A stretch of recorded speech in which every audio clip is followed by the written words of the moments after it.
I knew something was wrong the second my boss called my name across the office. Not through Slack, not by email, not even with one of those fake polite, "Can you step into my office for a second?" tones. No. Greg wanted an audience. "Emily," he barked from the end of the open floor, his voice sharp enough to cut through ringing phones and keyboard clicks. "Conference room. Now." Every head lifted. I was halfway through updating a client retention report, still trying to fix numbers that should have been finalized 2 days earlier if Greg hadn't changed the entire presentation direction at 9:30 the night before. My coffee was cold, my shoulders ached, and the second I stood up, I felt it. That strange pressure in the room, like people were pretending not to watch while absolutely watching. When I walked into the glass conference room, Greg didn't even wait for me to sit. He stayed standing at the head of the table, red-faced, holding a printed packet in one hand like it was evidence in a murder trial. 2 team leads were already inside. HR wasn't. That should have told me everything. "What exactly is this?" he snapped, waving the packet at me. I glanced at it. It was the Kingsley account deck. "The revised presentation," I said carefully. "The one you asked for last night." His laugh was cold, performative. "You mean the presentation that went to the client with incomplete numbers, duplicate slides, and a typo in the executive summary?" I blinked. "Wait, what?" He tossed the packet onto the table. It slid in front of me. My stomach dropped. The deck in front of him wasn't my final version. It was an older draft, a messy one, a version I had saved internally before I cleaned the numbers, corrected the wording, and replaced the placeholders with final charts. The version I sent this morning had been complete. I knew it had. I had checked it 3 times before emailing it. "I sent the final file," I said, trying to keep my voice steady. "That's not what I submitted." Greg folded his arms. "So now you're saying someone else sabotaged your work?" "I'm saying that is not the file I sent." He stepped closer, lowering his voice in a way that somehow felt even crueler. "Emily, do you have any idea how tired I am of excuses?" The 2 team leads looked down at the table. No one said a word. I felt heat rush into my face, but it wasn't guilt. It was disbelief. 3 years at that company. 3 years of late nights, impossible deadlines, fixing other people's mistakes before they became disasters. 3 years of Greg taking credit when things went right and finding someone else to blame when they didn't. Usually, that someone was me. "I'm not making excuses," I said. "Check the sent files. Check the timestamps." "Oh, I already checked enough," he snapped. Then he opened the conference room door. Wide, so the whole office could hear the rest. "If you can't handle basic accountability," he said, voice booming now, "then you don't belong here." My mouth went dry. "Greg," I said quietly, "this isn't the place for this." "No, actually, it is." He pointed toward the bullpen. "Because your mistakes affect everyone here. Everyone has to clean up after you." That hit me like a slap. I saw people frozen at their desks, screens ignored, breaths held. Someone near the printers looked horrified. Someone else looked away. I could barely hear over the pounding in my ears. "Pack your things," Greg said. "You're done." For a second, I honestly thought I misheard him. "What?" "You're fired, Emily. Effective immediately." There it was, out in the open, in front of 30 people. No warning, no HR, no conversation, just public execution dressed up as leadership. My eyes burned, but I refused to cry. Not there, not for him. I stood very still, because I knew if I moved too fast, I might shatter. "Okay," I said, and even to me my voice sounded strange, hollow. "Then I'd like that in writing." Greg smirked like he'd won. "You'll get your paperwork." I nodded once, turned, and walked back to my desk with every eye in the room on me. I could feel the humiliation crawling over my skin. I picked up my bag with shaking hands. My family photo, my notebook, the blue mug my sister gave me last Christmas. I didn't rush. I didn't give him the satisfaction. And then, just as I slid my laptop into its sleeve, My phone buzzed. It was a message from Daniel in IT. "Don't leave yet. Check your email, right now." I opened my inbox. There was one new message. The sender made my pulse stop. It wasn't from Greg. It was from the client. And the subject line changed everything. "Urgent. We need to discuss what Greg sent us this morning." A few seconds later, Greg's phone started ringing. Then his face changed. And that was when I knew he had finally realized something was very, very wrong. Greg's phone kept ringing. He stared at the screen like it had personally betrayed him. For a second, the entire office was quiet, except for that sharp, repetitive vibration echoing across the open floor. Then, he answered. "Hello, this is Greg." I couldn't hear the other side of the call, but I could see the shift almost immediately. His shoulders stiffened. His confident expression tightened. "Wait, what?" he said. Several people looked up from their desks again. I slowly lowered myself back into my chair, my bag still half-packed, my heart pounding so loudly I could barely think. My eyes dropped to the email Daniel had told me to open. It was from Kingsley Financial, our biggest client. The subject line still glared at me. "Urgent. We need to discuss what Greg sent us this morning." My fingers trembled as I clicked it open. The message was short. Too short. "Emily, we just received a file from Greg labeled Final Strategy Presentation. However, this version contains internal comments, placeholder data, and financial projections that appear unfinished. We also noticed several notes that suggest your team was still debating the strategy. Can you clarify whether this was sent in error? Martin Collins, Kingsley Financial." I read the email twice, then 3 times, and suddenly everything clicked into place. Greg hadn't sent the file I prepared. He had sent the wrong version. Not just wrong, the internal working draft, the one with unfinished charts, the one with my personal notes in the margins, the one that literally had comments like, "Greg wants this slide even though the numbers don't support it." My stomach twisted. Across the room, Greg's voice rose. "No, that's impossible," he said into the phone. "We sent the final presentation." Another pause. Then his face drained of color. My coworker Melissa slowly turned in her chair toward me. "Emily," she whispered. I just shook my head slightly. I didn't trust myself to speak yet. Greg paced in circles near the conference room, running his hand through his hair. "Well, that's clearly a misunderstanding," he said into the phone.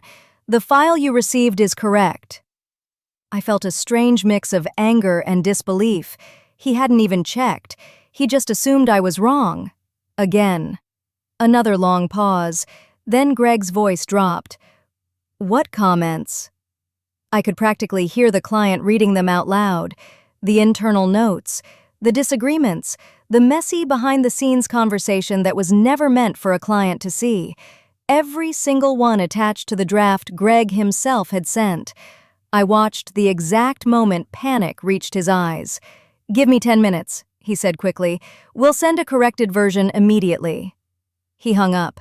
The entire office was frozen. Greg turned slowly. His gaze swept across the room until it landed on me. I was still sitting at my desk, still fired, still holding the laptop that contained the actual final version. For a moment, no one spoke. Then he walked straight toward me.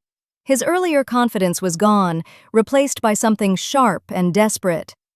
"Emily," he said, his voice suddenly much quieter. "We need to fix this." I looked up at him. 3 minutes ago, he had humiliated me in front of 30 people. Now, he needed my help. "Fix what?" I asked calmly. His jaw tightened. "The Kingsley presentation." I tilted my head slightly. "The one you said I ruined?" A few people nearby quickly pretended to work. Greg leaned closer. "Listen," he muttered through clenched teeth. "Just send the corrected file." I folded my hands on the desk. "Greg," I said slowly, "you fired me." His face flushed red again. "Don't start that right now." "I'm not starting anything," I replied. "I'm just trying to understand something." My voice stayed calm, but my heart was racing. "You told the entire office that my work was incompetent," I continued. "You told me to pack my things. You said I was done." He glanced around nervously. "Emily," he whispered harshly, "this is not the time." "No," I said quietly, "it actually is." The tension in the room was thick enough to suffocate. Greg rubbed his forehead. "Fine," he said quickly. "We'll deal with HR later. Right now, we need the correct file." I slowly closed my laptop. "Unfortunately," I said, "I don't work here anymore." For a second, he just stared at me. The reality of the situation was finally sinking in. Without me, there was no final presentation, no clean data, no corrected charts, and Kingsley was expecting an answer in 10 minutes. Greg's voice dropped to almost a whisper. "Emily," he said, "don't do this." But at that exact moment, my phone buzzed again. Another email. Same client, and the preview line made my stomach flip. "We're reviewing the internal comments now." I opened the message, and when I read the next sentence, I realized Greg wasn't just embarrassed. He was about to be completely exposed. I stared at the new email from Kingsley Financial. My hands suddenly felt cold. The message was longer this time. "Emily, while reviewing the file Greg sent, we noticed several internal comments inside the presentation. Some of them raised serious concerns about the accuracy of the financial projections and the strategy Greg insisted on presenting. Before we move forward with the meeting this afternoon, we need clarification on who approved these numbers." Martin Collins. My chest tightened because I knew exactly which comments they were talking about. The ones Greg had forced into the deck, the ones I had flagged as risky, the ones he told me to stop overthinking. I slowly looked up from my screen. Greg was still standing beside my desk, arms crossed now, pretending to be calm, but the small twitch in his jaw gave him away. He knew something was wrong. "What did they say?" he asked. His voice was low, controlled, but nervous. I didn't answer immediately. Instead, I reread the email again, because buried inside the forwarded thread was the original file Greg had sent them. And there it was. Slide 12, a yellow comment bubble on the side. My comment. Greg insisted we inflate the Q3 growth forecast to 18%, but the data supports closer to 9 to 10%.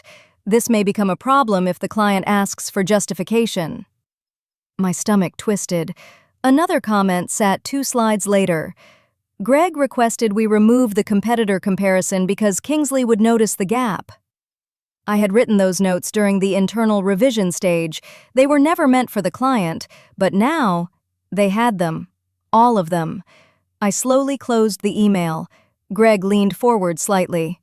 "Emily," he said, "what did they say?" I looked at him. For years, I had cleaned up his mistakes, covered for him, stayed late fixing problems that he created during meetings where he promised things that didn't exist yet. And now, somehow, I was the one who got fired.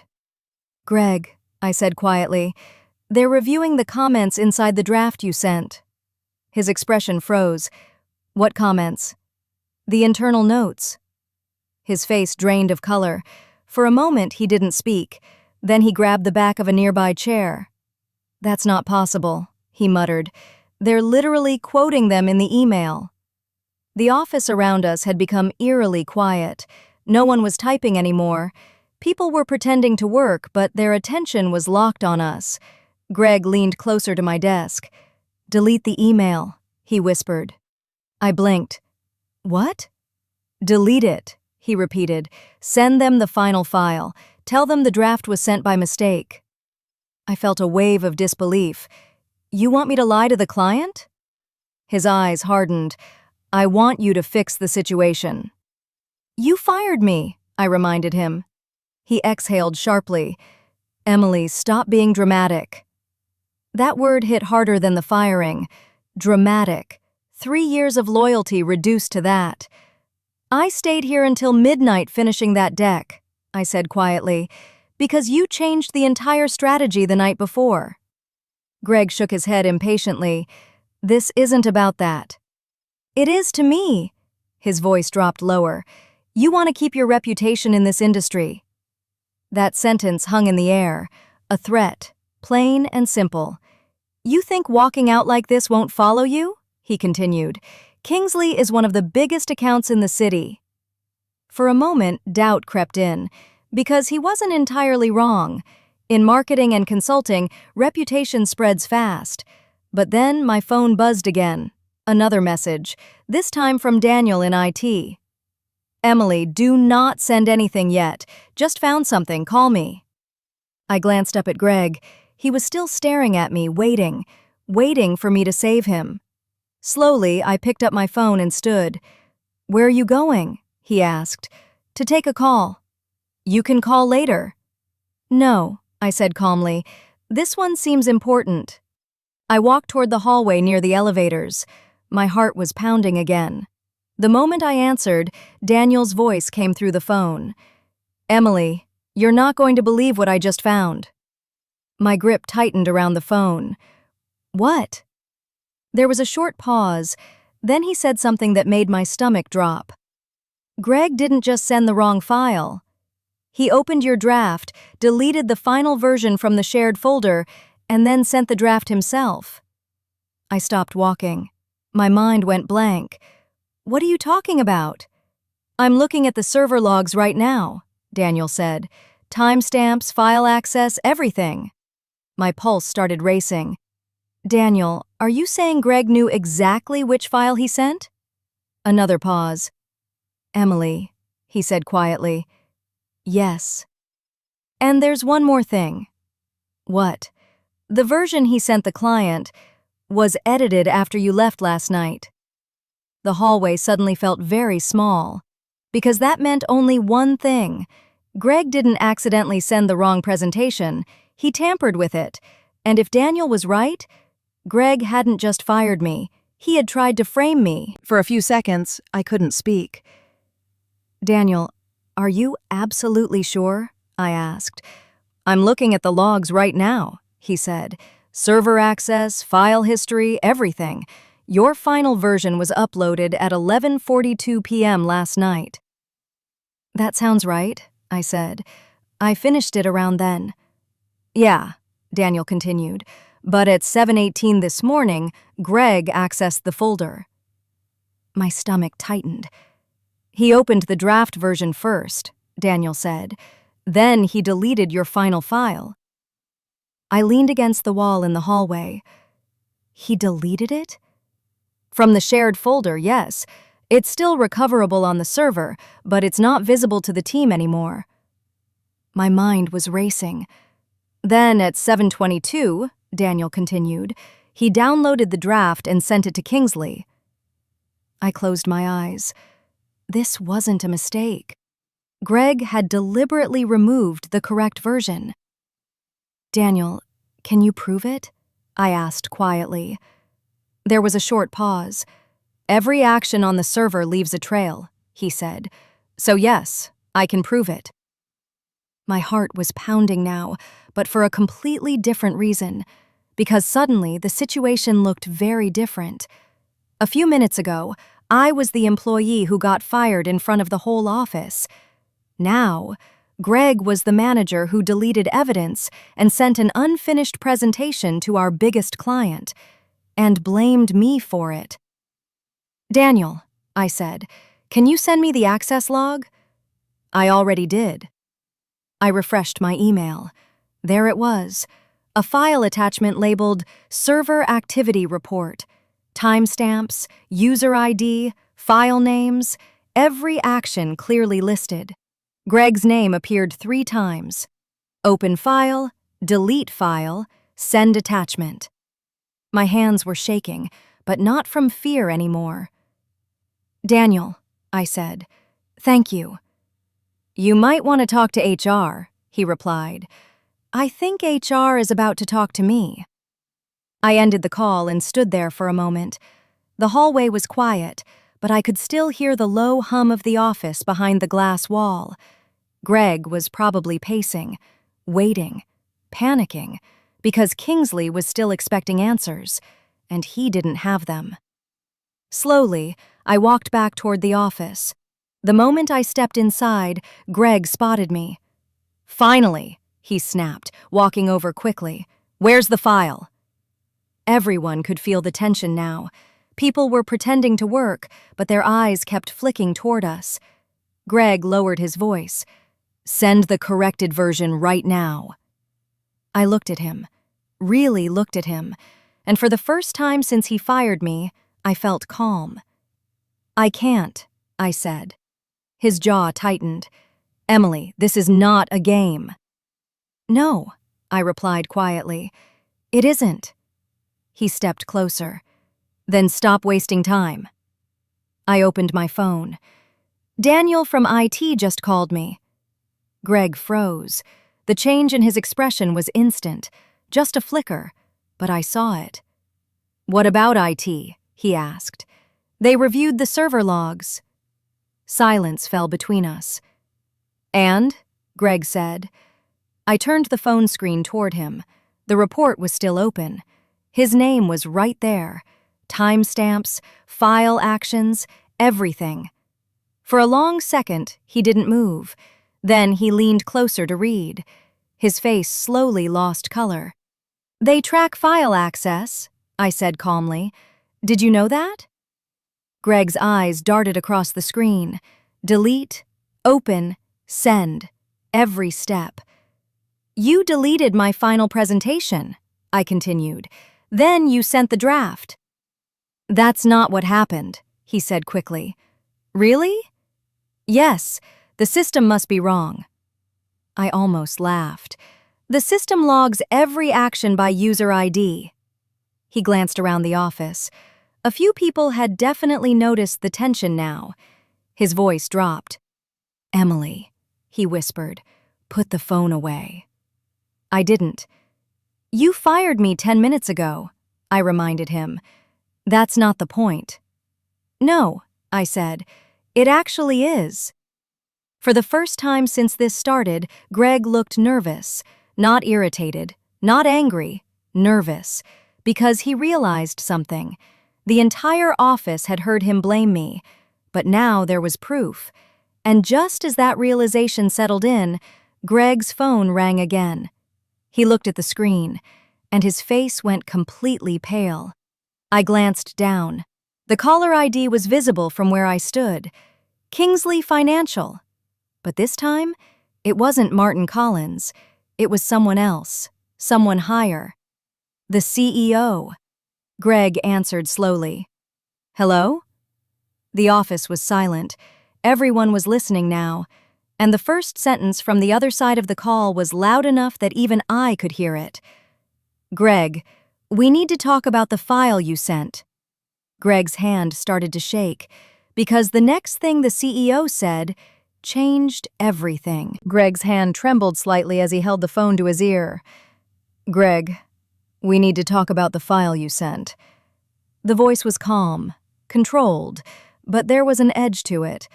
The entire office was silent now. No keyboards, no conversations, just the faint buzz of the overhead lights. Greg swallowed. "Of course," he said, trying to sound confident. "There was a misunderstanding. We're correcting it right now." A pause. Then the CEO on the other end said something that made Greg go completely still. "That's interesting," the man said, "because the internal comments in the file suggest the problem isn't a misunderstanding." Greg's eyes flicked toward me, fast, then back to the floor. "I assure you," Greg said, forcing a laugh that sounded painfully fake, "the draft was sent by mistake." Another pause, longer this time. Then the CEO spoke again. "Greg, why does the server log show that you deleted the finalized version before sending the draft?" Greg's face went white. Around us, people shifted in their chairs. No one dared speak, but the tension in the room was electric. Greg turned slightly away from the office.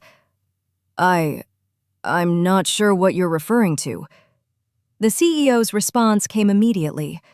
Your IT department just sent us the activity report. For a second, Greg couldn't breathe. I watched the exact moment he realized what had happened. Daniel hadn't just sent the logs to me, he had sent them to the client. Greg's voice dropped. That must be a system error. Greg, the CEO said calmly, we've worked with Emily for 3 years. Every report we've received from her has been precise. Greg's grip tightened around the phone. We trust her work. The words hung in the air. Then came the sentence that changed everything. But what we don't understand, the CEO continued, is why she was copied on an email saying she had been fired for a mistake that the logs show you created. Every eye in the office slowly turned toward Greg. Someone near the printers quietly whispered, "Oh my God." Greg ran a hand across his forehead. I can explain. You will, the CEO interrupted, but not to me. Greg blinked. What? You'll be explaining it to our legal team and your company's executive board. The silence that followed felt enormous. We're suspending all ongoing work with your department until this is reviewed, the CEO continued. And Greg's voice came out weak. Yes? You might want to start thinking very carefully about your next steps. The call ended.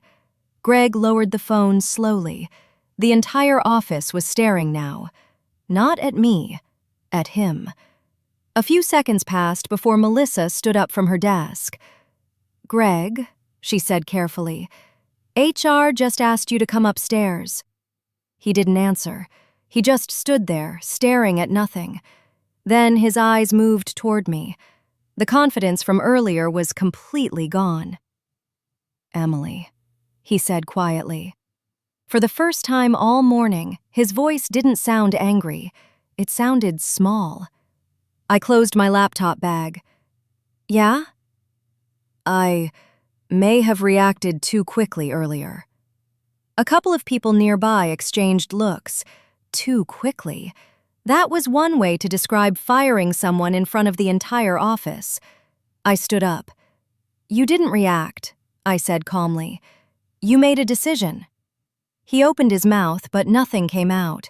And honestly, I didn't feel angry anymore. Just tired. 3 years of covering for someone else's mistakes had finally caught up to him. And this time, I wasn't the one cleaning it up.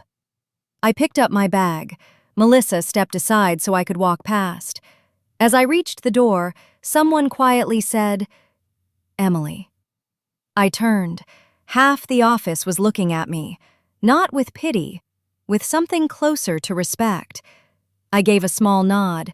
Then I walked out. Later that afternoon, HR called, not to confirm my termination, to apologize. Greg was placed on administrative leave that same day.